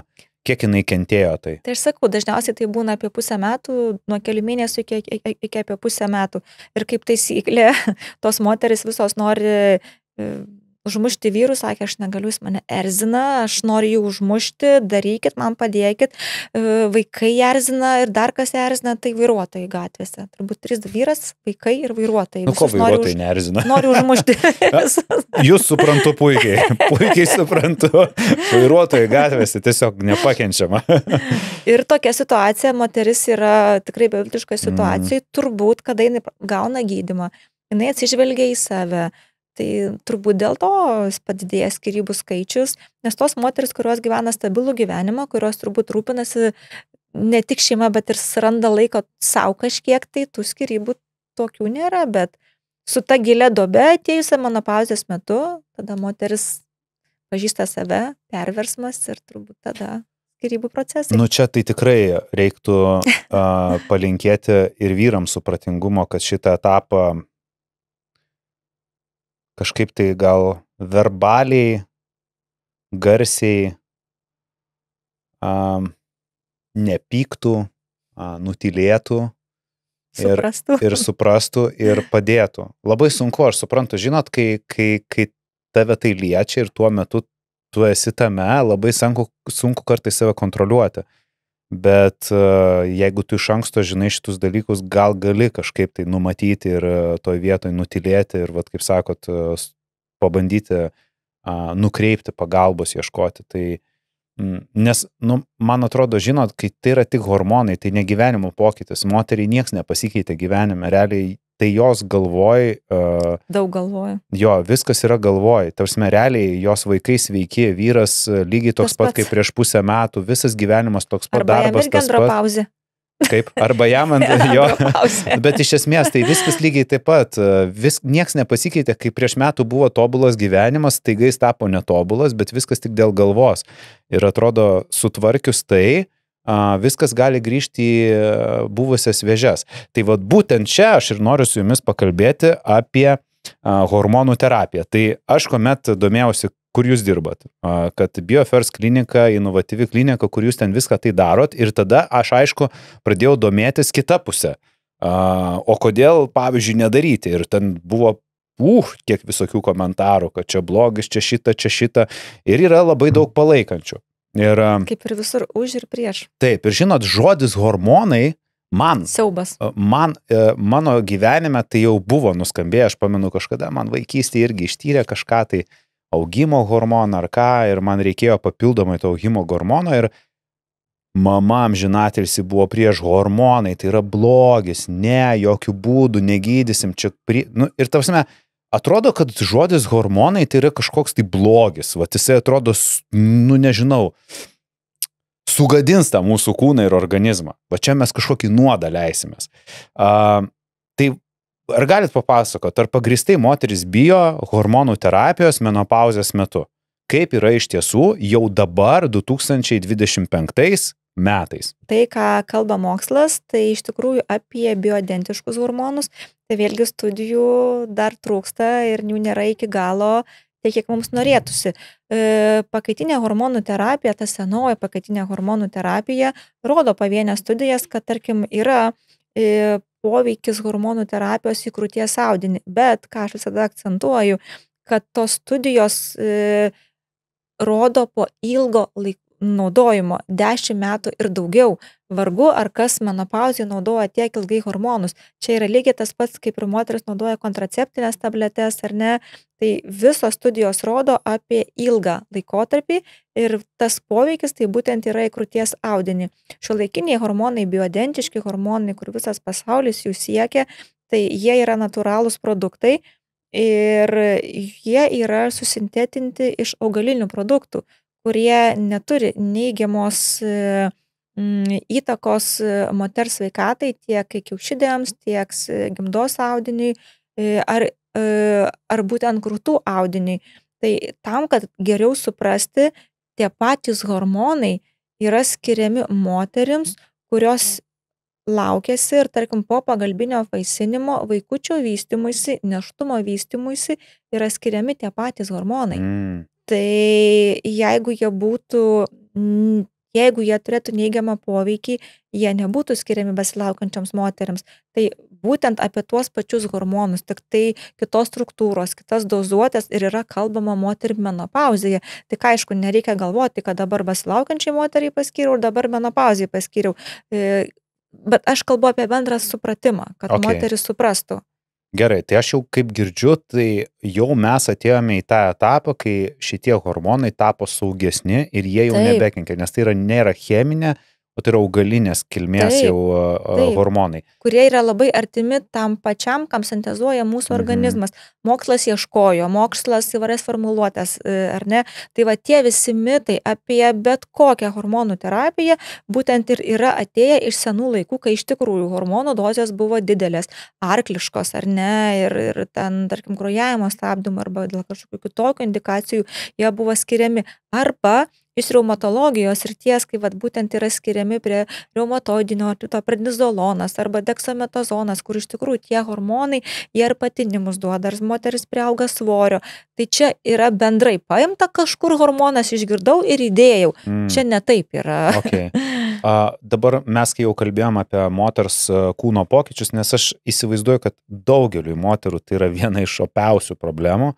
Tai yra kūno pokyčiai, dėl ko jos po to žiūrėdamas į savęs nemyli, prasideda nuotaikų kaitos, nes tokie staigus kūno pokyčiai 20 kg, tai čia bet kokiam žmogui bus psichologiškai labai sudėtinga. Ir gal labiausiai yra jom beviltiška tai, kad iš tikrųjų jos sportuoja su treneriu, jos mitybą prisižiūri ir kaip vietai, taip vietai. Ar su hormonų terapija šitas dalykas įmanoma sukontroliuoti ir kaip greitai reikia pradėti hormonų terapiją, kad iš viso to neįvyktų, kad to 42 metų duobės neįvyktų. Įmanoma taip nugyventi moters gyvenimą, kad neįvyktų ta duobė ir nieks nepasikeistų. Vat kaip buvau, laiku pradėjau, sportuoju, maitinuosi, hormonų terapiją naudoju, žiūrėk, ledas gyvenimas pasaka. Turbūt kaip ir bet kur, kad neįmanoma ar ne, nes reikia tada gyventi turbūt, kaip aš sakau, važiuokime visi gyventi vienuolyną, kur yra ramios sąlygos, kur mes nepatiriam streso, aplinkos faktorių. Jūs įsivaizduokite 3 vaikai, darbas, šeima ir tu taip nugyvenk ramiai. Labai daug turi stresas įtakos, lėkimas, bėgimas. Ir aš negaliu prognozuoti, kas bus už metų atlikus hormoninius tyrimus, ar ne, nes gyvenimo įtaka jinai didelė yra ir tam reikalingos profilaktinės patikros pas ginekologą į metus kartą, o perimenopauzė turbūt kas pusę metų, kad sistemingai atlikti hormoninius tyrimus ir žiūrėti tendencijas. Aš padarius hormoninį tyrimą galiu pasakyti, tarkim, ar mes galim palikti pusmečiui toliau ar ne priežiūrai, ar jau reikalingas tas hormoninis gydymas, nes kartais moteris būna skundžiasi, kad jam labai yra blogai, bet tyrimai rodo, kad gal nereikalingas tas gydymas arba priešingai. Taip užbėgti 10 priekį aš negaliu. Bet šiaip hormonų terapija, jinai akivaizdžiai juntamai padeda va tiem dalykam. Per 2 savaitės. Per 2 savaitės. Va taip. Reiškia ta moteris, kurie atėjo pas jūs į kabinetą verkdama ir jau norėjo pasiūsti vyrą ant 3 raidžių, vaikus išmesti iš namų ir skirtis. Ir vairuotojus visus keikti. Jinai po 2 savaičių grįžta pas savo vyrą, sako, aš noriu tavęs. Taip, tikrai taip. Ir tai yra gal sunkiai įsivaizduojamas įtikėtinas dalykas, bet moteris grįžta laimingos, su gėlėm, su padėkom. Draugės atsiveda, moteris tokios yra, kad jeigu jom geriau atsives ir savo daug draugių ir pusėserių ir kaimynių, jos tiesiog pražįsta, dėkoja, kad aš išgelbėjau ar aš, ar kitas gydytojas, ar ne, kad tas, kas dirba, kad tiesiog pakeitė jų gyvenimą. Taip, per 2 savaitės, va. Svorio numeta, noras gyventi atsiranda, energijos pliūpsnis. O kiek laiko reikia naudoti? Ar čia jau visam gyvenimui tas hormonų terapija yra? Ne, aišku, kad tai gydymas trunka ne mėnesį, ne 2. Gydymas trunka nuo 1,5 metų iki 2, kartais iki 3 metų. Ta tokia turbūt maksimali riba yra jau 5 metai, kai tai yra tikrai riba, kai daugiau jau nebeskiriamas gydymas, nes organizmas tiesiog adaptuojasi prie to staigaus moteriško hormono trūkumo. Organizmui yra šokas, turėjo tą hormoną, kaip aš sakau, staiga jo nėra, ir jisai nežino, kas jam darosi. Tada mes palaipsniui įvedam tą hormono trūkumą su papildais, su vaistais, organizmas įsisotina, gauna tą bazę, adaptuojasi ir paskui palaipsniui yra išvedama iš tos hormonų terapijos. Mažinamos dozės ne iš karto, bet palaipsniui. Ir organizmas pripranta ir toliau sau laimingai gyvena be hormonų terapijos. Tai postmenopauzėje gali moteris būti tokia pat laiminga ir išlaikyti tą savo liekną kūną, tiesiog gyventi jau be hormonų. Žodžiu, hormonas, kaip mano vyriškos smegenys dabar išneša, tai yra tiesiog tarpinis toksai intervencija, kuri leidžia nutiesti tiltą nuo moters pirminio gyvenimo ir pereiti perimenopauzę, menopauzę į postmenopauzę, ne, ir išeiti į tą vėl pastovų normalų gyvenimą. Aš labai iš tikrųjų džiaugiuosi, kad jūs taip proaktyviai sureikšminat menopauzės etapą, nes iš tikrųjų apie tai turbūt niekas nesusimasto, kad kokį ilgo laiko tarpą tai trunka. Iš tikrųjų, tai labai ilgą laiko tarpą trunka. Jeigu moteris gyveno iki 50 gyvenimo metų, paskui mūsų tikrai amžius siekia ir 90 metų ir daugiau, tai jinai tą visą gyvenimą ir gyvena visai šitais pokyčiais. Tai jeigu nežino, kaip tam pasiruošti, ką daryti, kad savo kažkiek padėti, kiek įmanoma, visų fizinio aktyvumų papildais ar ne, hormono terapija, tai tas labai yra svarbu. O pavyzdžiui, jeigu imtume pacientės ir koks atvejis būtų tas, kur jūs tikrai neskirtumėte hormonų terapijos, net jeigu pacientė sakytų, viskas yra blogai jaučiuosi, čia negaliu į vyrą žiūrėti, vaikų nekenčiu, automobiliai gatvėje mane nervina, gyventi nenoriu, ašaros bėga, bet kur atvejais tikrai dar sakytumėt, ne, hormonų terapijos nereikia. Tai jeigu atlikus hormoninius tyrimus, matysiu, kad yra visiškai norma, aš tikrai neskirsiu. O kalbant apie visus šitus, tarkim, hormonų kazuistinius atvejus, tai moteris yra labai protingos ir labai daug skaitančios ir kartais užsiima ar savigyda, ir kur aš net neskirčiau, o jos sugalvoja estrogeno kremus, tarkim, kurie yra rekomenduojami teptis riešo srityje, ar ne, ar tarkim kartais peties srityje. Jos tepasi ant krūtinės. Aš turiu užsienį gyvenančių moterų, kurios nori didesnių krūtinių ir jos tiesiog tepasi estrogeno gelius ant krūtinės, jos taip atranda. Iš tikrųjų, estrogenas veikia į krūties audinį ir tada padidėja 2 dydžiais krūtinė. Ir jos tą daro. Tai aš daug galiu pripasakoti istorijų. Tai neskirčiau tokiais atvejais, tikrai ne. Pasirodo veiksminga.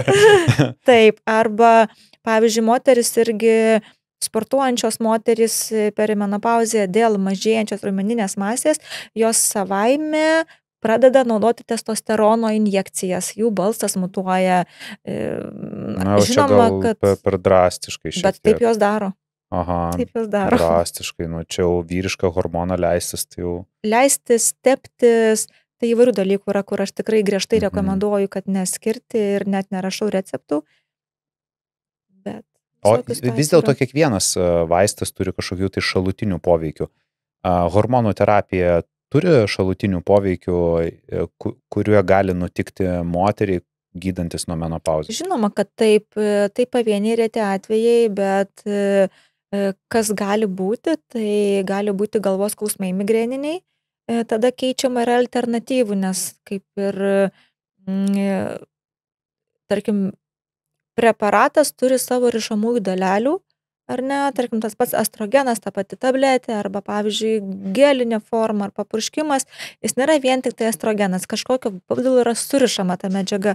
Tai dažniausiai vyksta komplikacijos būtent tom rišamosiom dalelėm. Tai ieškom preparatų kitų, kurie, tarkim, pakeitus nesukelia tų alternatyvų.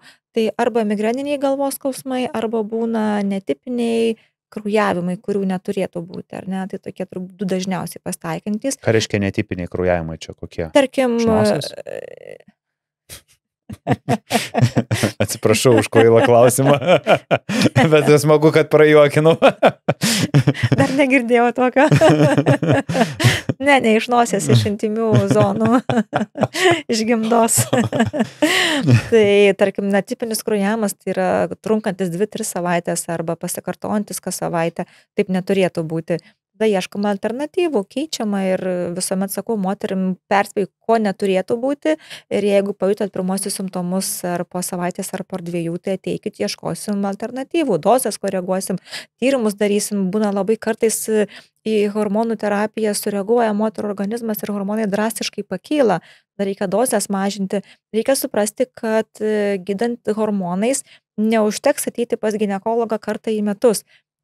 Jau reikės lankytis dažniau, tą paaiškinu, kad susitikimai vyksta kas 3-4 mėnesius, nes ilgiau ir nerašomi receptai, nes moteris tikriausiai ir neteitų, ar ne, jos tokios labai kantrios, nes yra sekami hormonai, kaip jie keičiasi, kaip organizmas reaguoja. Tai vėlgi tai nėra, kad vien tik vitaminai, kad ir kokie jie bebūtų natūralūs, bet čia vyksta drastiški pokyčiai su moters organizmu. Įsivaizduokite, jeigu nuo visiškos apatijos ir depresijos moteris kyla euforijos būsena. Tai yra veikiami hormonai ir jos nori tęsti toliau, taip. Realiai kaip opioidai, kokie narkotikai veikia. Stimuliuoja smegenų centrus, laimės hormonus, estrogenas pakyla, tiesioginis yra faktorius į hipofizę, taip, į centrinės žievės taškus ir moteris jaučiasi tada. Ar aš teisingai suprantu, kad ir mėnesinės prasideda prie hormonų terapijos? Ne visada. Gali būti, bet ne visada. Taip, netgi tos moteris, tarkim, kurios neturėjo mėnesinių metus ir 2, gali atsirasti pakraujavimas, negausus, pavienis patepliojimas, nes tai veikiama yra gimdos gleivinės storį, per kitą yra prizmę. Yra 2 ciklai. Hormonai veikia tiek į galvos smegenis, tiek į kiaušidės ir į gimdos audinį. Taip. O dabar, kalbant šiek tiek apie vaisingumą, ar perimenopauzės, čia perimenopauzė, prieš menopauzę, kai jau parėtėja mėnesinės, ar įmanoma pastoti? Visos tą pačią klausę. Jūs taip taikliai paklausėt. Visos moteris, kurios ateina dėl menopauzės, ar aš galiu pastoti, ar man dar reikia saugotis.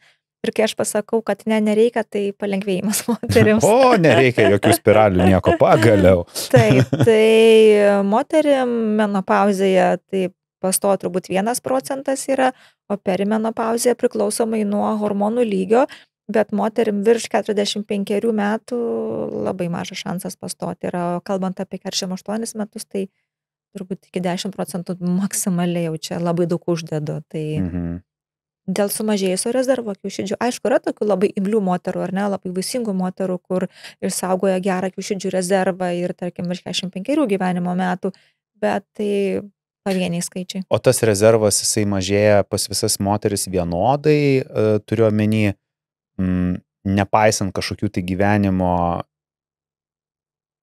poveikių, ar visgi galima kažkaip tai paveikti kiaušidžių tą mažėjimą, Taip galima. kad jisai nusikeltų. Taip galima. Ką reiktų daryti moteriai, kad nukelti tą sumažėjimą ir kad jinai ilgesnį laiką galėtų būti, galėtų pastoti? Kiekviena moteris gimdama jau atsineša savo genetinius faktorius, kada jai bus menopauzė. Tokie faktoriai, kaip jau minėjau, pagalbiniai apvaisinimai, ar ne, jie vienareikšmiškai tą genetiką, epigenetiką vadinamoji, epigenetiniai faktoriai, jie paankstina. Ir visiems žinomi dalykai, kurie labai neįdomus, kurie labai nuobodus, bet tai yra įrodyta. Rūkymas, alkoholio naudojimas, nesveika matyba, viršsvoris tarp kitko. Viršsvoris turi labai neigiamą įtaką vaisingumui. Moteris, kurių kūno masės indeksas virš 30, jos turi daug ankstyvesnę menopauzę. Tai fizinė veikla, aktyvumas yra labai svarbus. Ir aišku, labai daug įtakos turi, tarkim, stresiniai išgyvenimai, artimų žmonių mirtis, skyrybos, tarkim,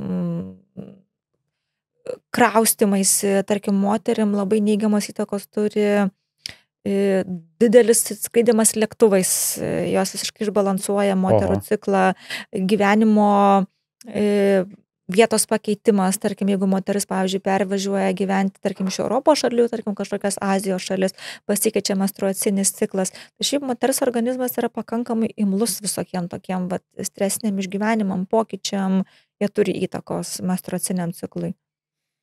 Nu tai aš dabar paklausiau, čia tokia šiuolaikinė moteris, daug skraidanti, stresuojanti, verslą daranti. Ir žiūrėk, jau 3-7 vaikų negali turėti. Tai jūs savo atsakėte į klausimą, kodėl menopauzė ateina taip anksti, tai va čia yra atsakymas.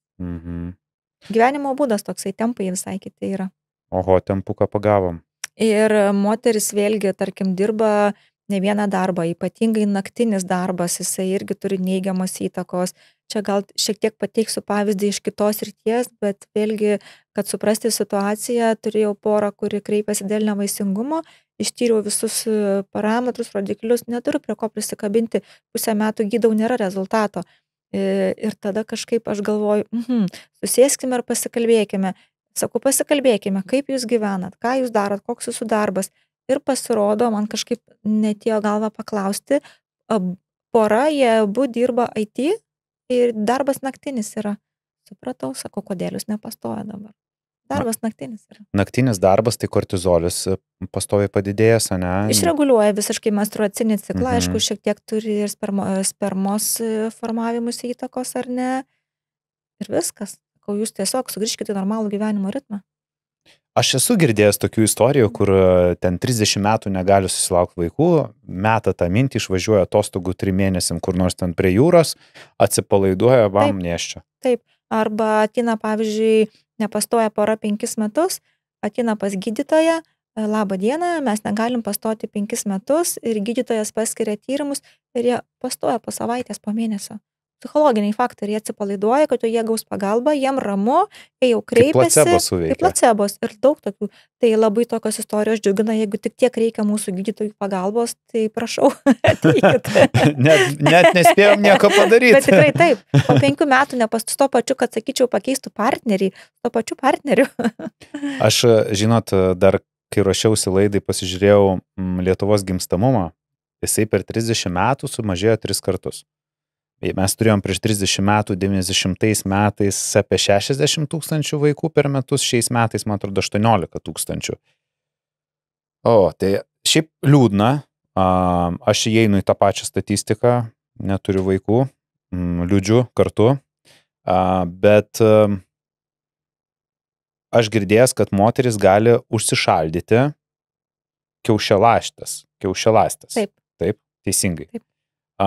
Kada būtų tam laikas, kad tai būtų ne per vėlu? Ar gali bet kada tą pasidaryti, kol dar turi rezervą? Ar visgi kuo anksčiau, tuo geriau? Ir aš žinau, kad ir jūsų klinikoje tas daroma, ne? Tai va, jeigu tą padaro, tai kiek laiko tas užšaldymas galioja? Kiek laiko jos gali būti užšaldytos? 20 metų, 10 metų? Ir po to, iki kada jas galima panaudoti? Jūs, Artūrai, kalbate apie social freezingą. Social freezingas. Social freezingas.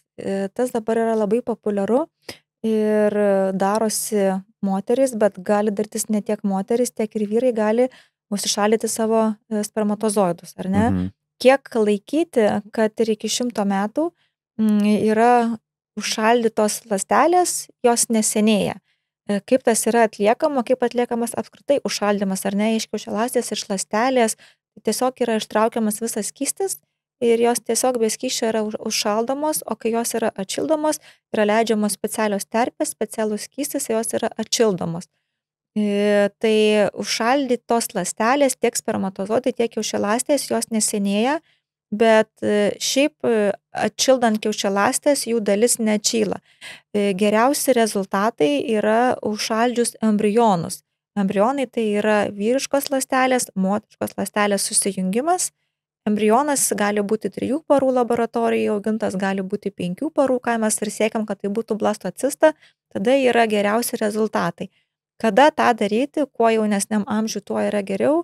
Moteris dabar 20 metų tą darosi, tos, kurios skaitos ir domisi, nes užšaldžius 20 metų merginos kiaušialąstės, tarkim, atšildžius jas ir po 10 metų, jos bus tokio pačio amžiaus ir tada yra didesnis šansas pastoti.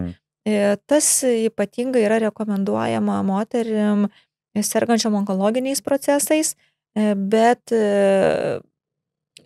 tarkim dabar yra netgi šaldomas ir kiaušidžių audinys, netgi ne kiaušialąstės, nes kiaušialąstė tai yra viena, kiaušidė yra kita. Kiaušialąstė tai ląstelė, kuri geba apvaisinti, kiaušidė yra pati struktūra. Tai netgi jeigu moteris yra labai turi trumpą laiko rezervą dėl gydymo, tarkim reikia labai skubiai skirti chemoterapiją, ar ne, tiesiog imamas yra audinys kiaušidžių ir ateities studijos rodo, kad vėlgi galima jas panaudoti. Bet tai dar kol kas yra ir bandyminiai procesai. Čia ir mūsų Vilniaus Santaros klinikos daro įvairius ar ne šitus atšaldymo audinio metodus tiek vyram, tiek moterim. Moterim yra pažangesni tyrimai atlikti, vyram mažesni, bet vadinamasis social freezingas yra plačiai taikomas ir Lietuvoje, ir amžius žinoma, kad kuo jaunesnis, tai jeigu, pavyzdžiui, yra. Ten 35-40 sugalvojai, tai jau gal biški ir vėlo, ne? Ar jau dar? Gal vėlų, 40-35 metų turbūt ta tokia yra protinga riba, kai mes galim gauti pakankamą kiaušialąsčių skaičių, nes reikia turėti mintyje, kad kiaušialąsčių apie 30% neatšyla. Tai protinga gauti iš vienos moters ciklo iki 10 kiaušialąsčių, tai čia yra jau geras skaičius, ar ne? O būna, kad ir 5, ir 3, ir 4, tai paskaičiuokim, jeigu mes turim 5 kiaušialąstės ir atšyla, tarkim, 70%, tai mes maksimaliai turim 2-3 kiaušialąstės. Dar, o kam jinai reikalinga? Reikalinga, kad ją sujungti su spermatozoidu ir gauti embrioną. Sujungus su spermatozoidu apie 30% vėlgi atkrenta. Tai efektyvumą reikia įsivertinti, ar mes turėsim naudos iš tos kiaušialąstės, kad mes užšaldysim. Ar nebus išmesti pinigai? Taip, kad mes užšaldysim, tai dar nereiškia, kad mes turėsim, tarkim, embrionus, nes kam yra šaldoma kiaušialąstė? Tam, kad būtų ateityje nėštumas. Bet šitoje vietoje yra psichologinis aspektas, tos moteris, kurios daro karjerą, kurios daro verslą ir jos neplanuoja ateityje vaikučių, artimoje ateityje, tarkim, moterį 30 metų ir jai yra ramiau, kad turėtų savo kiaušialąsčių rezervą, tarsi paguoda savo, kad aš nenoriu vaikų, bet aš turiu savo kiaušialąsčių banką. Dėl viso pikto. Ar jinai panaudosi jas, kaip rodo skaičiai ir statistika, turbūt, kad pusė jų nepanaudoja. Tai čia, sakyčiau, jau ir toks mados dalykas, ne? Nes aš tikrai esu YouTube matęs užsienyje moteris, kurios net dalinasi video blogais, kur daro šitus užšaldymus ir pasakoja apie visą tą patirtį, kaip jos specialiai pagalvoja apie ateitį. Ir tam, kad turėt dėl viso pikto. Jeigu neturės partnerio, nes čia karjera ir panašiai. Bet iki kokio amžiaus gali panaudoti šitą? Tarsime, menopauzė, po to jau įtakos nėra, čia menopauzė, ne menopauzė su šita procedūra. Menopauzė tikrai ne, iki tol, kol yra menstruacijos, nes Tai reiškia iki menopauzės. Iki menopauzės, nes menopauzėje nelieka folikulų, o folikulose yra kiaušialąstės. Tai atėjo menopauzė, neliko folikulų, nėra kiaušialąstės. Gali šitą savo šaldymą išmest. Tai net nebus ką šaldyti. Ne, bet jeigu jinai užšaldė prieš tai. Jeigu šaldė prieš tai, tai menopauzėje įkeltą embrioną, tarkim, irgi yra ta protinga riba, bet tada jau tos ribos prasitęsia. Tarkim, tos moteris, kurios tam, pavyzdžiui, vyresniam amžiui sugalvoja turėti vaikučių, embrionai yra keliami iki maždaug 5-6 metų. Tada jau yra keliama. Bet kalbant apie partnerio neturėjimą ir apie vaikučių norėjimą, tai Lietuvoje yra pagal Lietuvos įstatymus neleidžiama vienišom mamom, tarkim, kaip pavyzdžiui, Danija yra labai populiarus, vadinamasis Danish kid, ar ne, kad daniškas vaikas.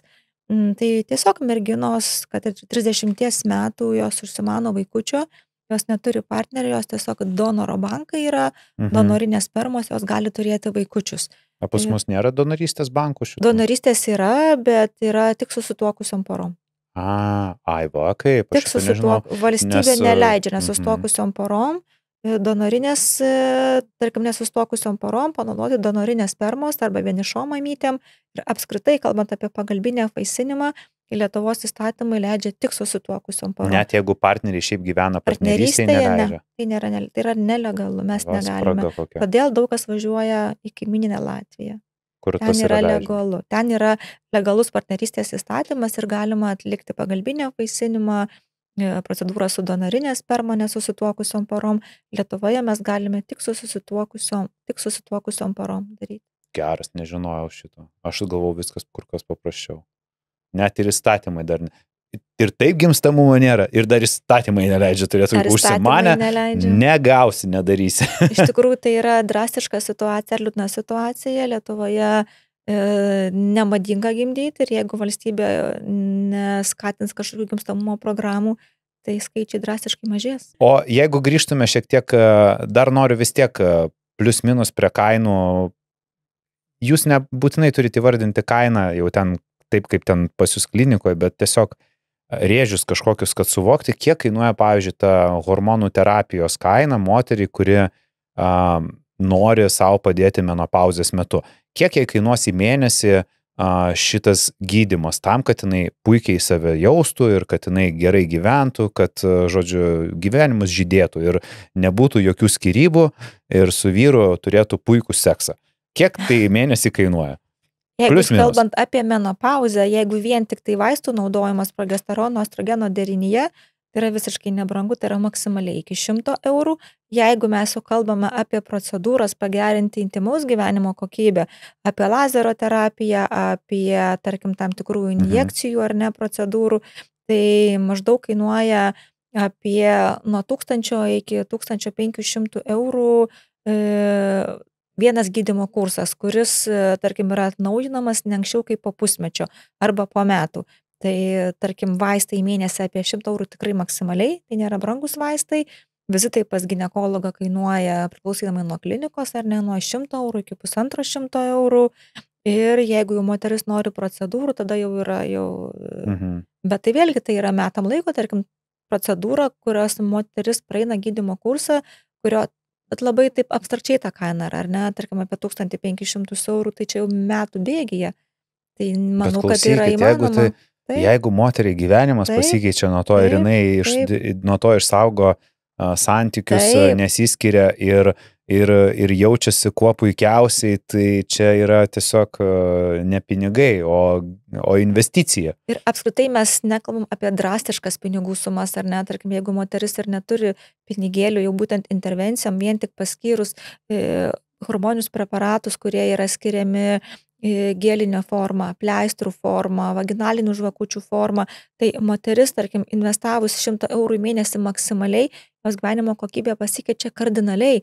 Tai tikrai mes nekalbam apie didelės pinigų sumas, gal irgi moteris galvoja, inovatyvios technologijos, pinigų sumos yra neįmanomos.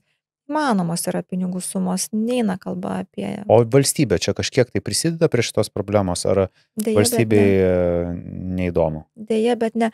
Aš negaliu pasakyti, kad valstybei neįdomu, gal jai ir Pasidomi. įdomu. Gal jai ir įdomu. Bet ne pinigais. Supratau. To ir užtenka. Žodžiu, iš savo kišenės, mielos moteris. Bet verta. Taip, iš to, ką girdžiu, atrodo verta. Identiškų hormonų terapija jinai yra taikoma tik tai privačiose poliklinikose, valstybinėse įstaigose, kur moteris gauna siuntimus, dažniausiai laukia keletą mėnesių ir pusę metų vizito, kai jau gal paskui ir... Jau vėl. jau tada psichologų duris varsto, arba jau išsiskyrė, darbą pakeitė, su vaikus nebendrauja ir visus kamščios išsintinėja ir tada nueina pas gydytoją ir sako, tai viskas, jau aš gyvenimą pakeičiu, ką jūs man padėsit. Nu jo, bet žinot, baigiant laidą, tai tiesiog noriu palinkėti moterims, kad jūs pačios padarytumėt sprendimą, kas jums yra gyvenime geriau, jums reikia hormonų terapijos, nereikia hormonų terapijos, bet svarbiausia, tai ateiti ir reguliariai tikrintis. Čia yra svarbiausia. Tai ačiū Lina už tokią puikią laidą. Aš manau, kad mes palėtėm tikrai labai svarbią temą, ne tik Lietuvoje, bet ir pasaulyje, ir moteris, ir ne tik moteris, bet ir vyrai paklausė, kad jie žinotų. Vyrai. Jo, nes taip kaip ir apie vyrų seksualinį gyvenimą moterim reikia klausyti, taip ir mums reikia klausyti apie moterų seksualinį gyvenimą, nes tai yra labai, labai, labai svarbu. Tai ačiū dar kartą, kad apsilankėte. Jūs galima rasti, mes paliksime visas nuorodas apačioje, kur su jumis galima susisiekti, nes tikrai manau, kad moteris tą norės padaryti po šitos laidos ir nesikuklinkit, darykite tą. O mes atsisveikinam, nepamirškite uždėti laiko, paspausti mygtuko prenumeruoti ir aišku parašyti komentaro, ar patiko šitą laidą, ar buvo informatyvi, o susitiksime jau kitą savaitę. Iki.